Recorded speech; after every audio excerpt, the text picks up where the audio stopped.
Hi, I'm Michelle Suturilus, and I will be the one who will discuss the case strategies for prevention.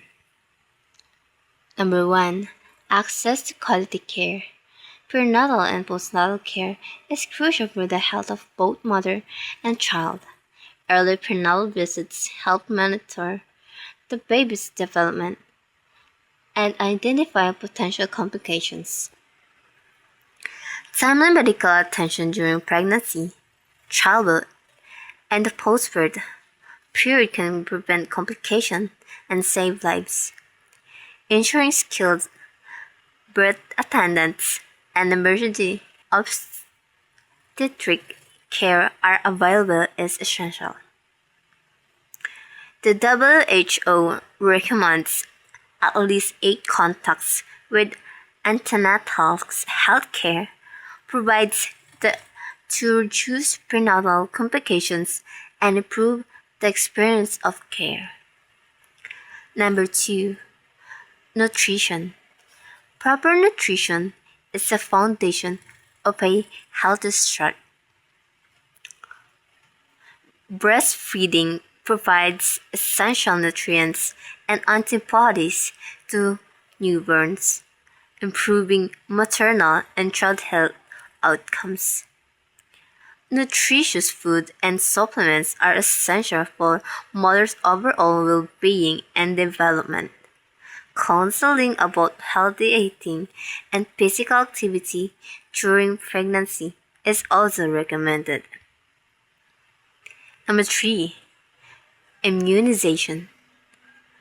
Vaccines are simple yet powerful tool for preventing life-threatening disease in mothers and child. The WHO recommends tetanus toxoid vaccination for all pregnant women to prevent neonatal mortality from tetanus.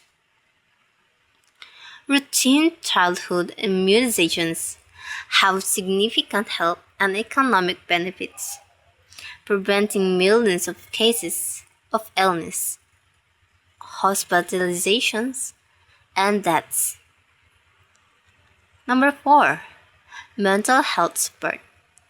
Pregnancy, birth, and early parenthood can be stressful, potentially leading to poor mental health or worsening existing conditions. Postpartum depression and anxiety can have lasting effects on both mother and child. Support systems, counselings, and mental health screenings are vital. Number 5. Family planning education. Family planning empowers women to make informed choices about pregnancy, improving maternal and child health. Access to education and contraceptive methods ensures that pregnancies are planned and spaced, reducing risks for both mother and baby. Number 6. Community and health systems. Engaging communities and promoting data-driven strategies can improve infant health outcomes. Building support community environment for safer pregnancies can prevent maternal and child deaths. Integrated management of childhood illness, or IMCI, strategy improves healthcare worker skills and family practices to strengthen the prevention and management of common childhood illnesses. Number 7. Addressing preventable causes. Preventive measures include active management of the third stage of labor, use of magnesium sulfate and pre-eclampsia, and hygienic birth practices with antibiotics, preventing and managing infections, ensuring clean water and sanitation, and promoting breastfeeding are crucial. Next is initiative and efforts. Saving mothers, giving life, or SMGL, aims to reduce maternal and newborn mortality in sub-Saharan Africa by strengthening health services and increasing access to quality care.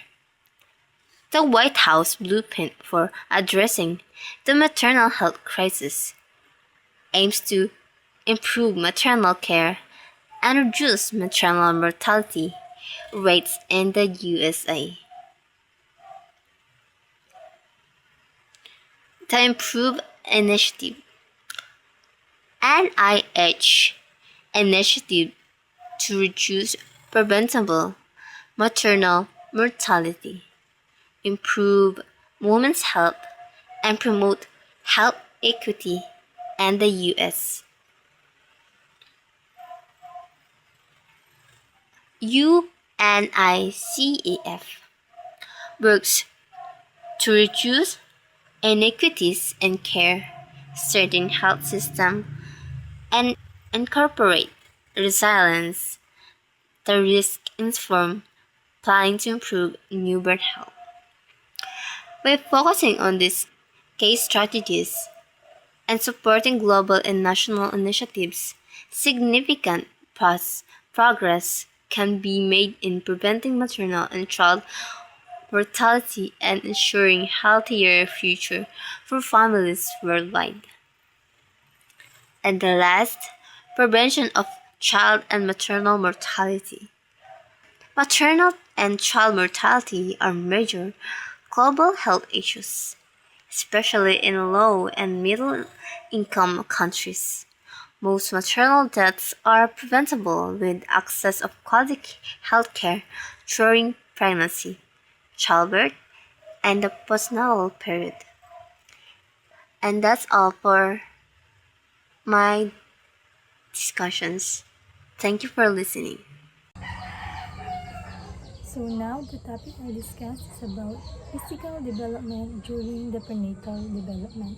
So the prenatal period is the stage when a baby grows inside the mother's womb before birth.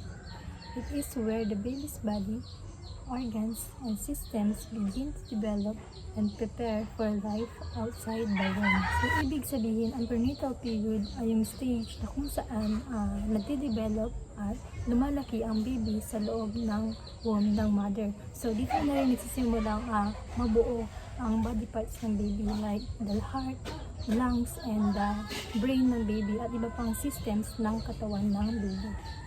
So, sa stage na ito, unti-unti nang naghahanda ang katawan ng baby sa labas ng womb. So, kaya napaka-importante ng tamang health ng mother dahil pwedeng maapektuhan ang growth ng baby. So, dito naman, this refers how the baby grow and changes physically mula sa moment na mag-meet ang sperm and the egg hanggang sa panganak siya. So, for example, sa early weeks pa lang, rumarami na agad yung cell. So, unti-unti na rin lumalabas yung body shape ng baby. So, next is involves the formation of body parts, organs, and vital systems. This involves kung paano nga ba nabubuo ang body parts and organs ng baby.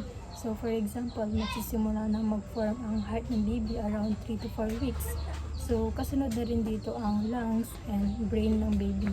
At unti-unti na rin lumalabas ang legs, eyes, and arms ng baby at iba pang katawan ng baby. So, next, the baby develops from a tiny single cell into a fully formed infant. So, dito, nagsisimula ng ang baby bilang super tiny cell right after fertilization. So, habang tumatagal, dumadami yung cell at bumubuo ng tissues, organs, and body and complete body structure. So, after 9 months, yung dating iisang cell lang, nagiging fully formed baby na handang ipanganak. So now, I'll discuss the 3 stages ng prenatal development, which is the first is the germinal stage, and the second is embryonic stage, and the last is the fetal stage. So, since na-explain naman na ng mga first presenters ang overview ng topic about 3 stages, so now, i-explain ko naman ang actual stages ng development ng baby sa loob ng womb. So, mula sa pinaka-una hanggang sa bago siya ipanganak. So, ang unang stage na i-explain ko is germinal stage, at alam naman natin na ang germinal stage is 0 to 2 weeks. So, ang nakasulat dito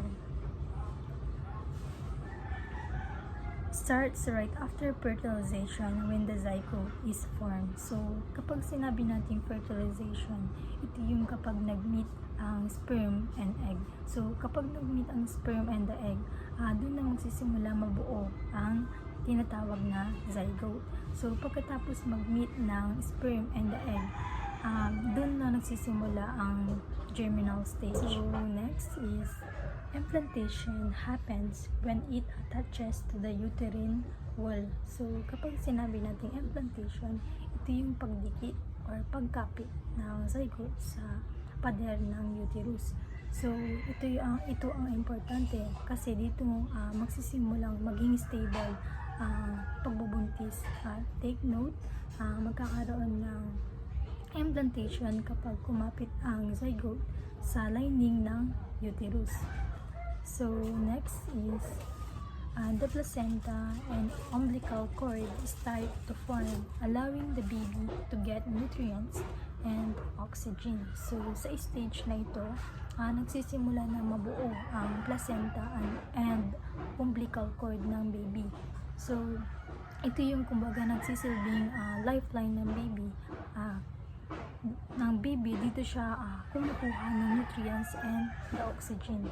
So, sa germinal stage pa lang, nagsisimula ng mabuo ang placenta and ang pusod ng baby. Kaya dito siya kumukuha ng nutrients and the oxygen. So, in short, dito sa germinal stage, nagsisimula ang buhay ng baby mula sa pagtagpo ng sperm and the egg. Nabubuo ang zygote na mabilis naghati-hati habang papunta sa uterus. Kapag kumapit na sa pader ng uterus, doon nagsisimula ang pagbubuntis na stable. So, at sabay na nagsisimula mabuo ang placenta, puso, para makakuha ang baby ng nutrients and oxygen. So, next stage is embryonic stage, 3 to 8 week. So, the developing baby is now called an embryo. So, sa stage na ito, hindi na zygote ang tinatawag, kundi embryo na. So, pagkatapos ng germinal stage, embryo na ang baby at nagsisimula na yung major development. Next, major organs and body systems begin to develop like the heart, brain, and limbs. So, dito nagsisimula ng mabuo ang puso, utak, at mga braso at kamay ng baby. So, for example, around 4 to 5 weeks, dito na makikita ang basic shape ng mga limbs, at ang puso ay nagsisimula ng tumibok. So, next, the heartbeat can be detected around the 4th week. So, dito, maaari nang marinig at ma-detect ang heartbeat ng baby. So, for example, ika-4th week mo ng buntis. So, kapag nagpa-ultrasound ka, maaari mo nang marinig or ma-detect ang heartbeat ng baby mo. So, bakit nga ba nila ginagawa ang magpa-ultrasound? So, para malaman nila kung ano nga ba ang gender ng kanilang baby at kung stable ba ang kanilang baby sa loob ng kanilang tiyan, or kung twins ba ang kanilang baby. Kaya sila nagpapa-ultrasound. So, next, this is a critical period because the embryo is very sensitive to harmful substances, or tinatawag itong teratogens. So, mahalaga ang stage na ito dahil sobrang sensitive ng embryo sa mga bagay na pwede makasama tulad ng alak, sakit, gamot, or tinatawag nga itong, kagaya ng sabi ko kanina, tinatawag itong teratogens.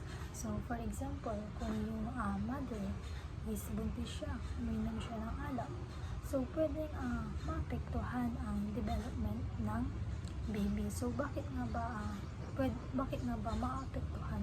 Bakit nga ba pwedeng maapektuhan rather ang development ng baby? So, dahil sobrang sensitive ng pagbuo ng organs niya. So, anything harmful na pwedeng makapasok sa katawan ng nanay, pwedeng tulad ng sabi ko kanina, paninigarilyo or pag-inom ng alak. So, pwedeng makapasok sa placenta at maapektuhan ang growth ng baby. So, for summarization, dito sa embryonic stage, ang baby ay tinatawag na embryo. Dito nagsisimula mabuo ang major organs at ang major organs tulad ng puso, utak at limbs, at nagsisimula rin ang facial features tulad ng mata at tenga. So maaaring marinig ng heartbeat sa ikaw week 4. So mahalaga ang stage na ito dahil sobrang sensitive ang embryo sa anumang harmful substances tulad ng gamot, sakit, o alak, or tinatawag itong teratogens. So, na pwedeng makapekto sa development ng baby. So, last stage is the fetal stage. So, dito sa fetal stage, hindi na embryo ang tinatawag, kundi so next, experiences rapid growth in size, weight, and body features. So, dito, mabilis na ang paglaki ng katawan, timbang, at development ng baby. So, for example, sa week 12, makikita na ang katawan ng fetus at unti-unti na rin magkakaroon ng distinct shape.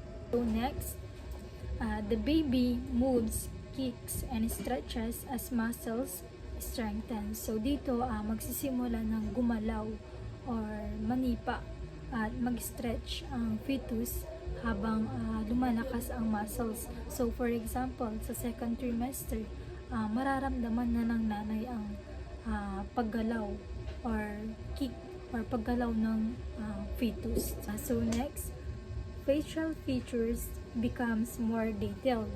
So dito ang mukha ng fetus ay mas nagiging malinaw na detailed. Nakikita na ang mata, ilong sa ultrasound. So next, the lungs and brain continue to mature. So ang baga at utak ay patuloy na nagde-develop at naghahanda para sa buhay pagkatapos ipanganak. So sa third trimester, ang baga at brain functions ay lumalakas para makakaya ang independent life. So next is the fetus can respond to sound and light. So kaya na rin ng fetus makareact sa sound and sa light sa paligid. So for example, si nanay, kung merong malakas na tunog, so kapag nailawan ang tiyan ng nanay, so gumagalaw ang fetus bilang response. So for summarization, sa fetal stage, ang baby ay tinatawag na fetus. So dito mabilis ang paglaki ng katawan, timbang at features. Nagsisimulang gumalaw, manipa at mag-stretch.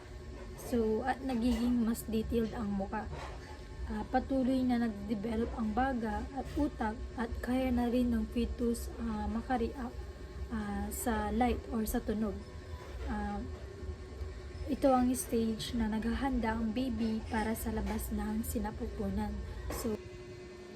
So that's all my discussion. Thank you for watching and listening. Sana meron kayong matutunan.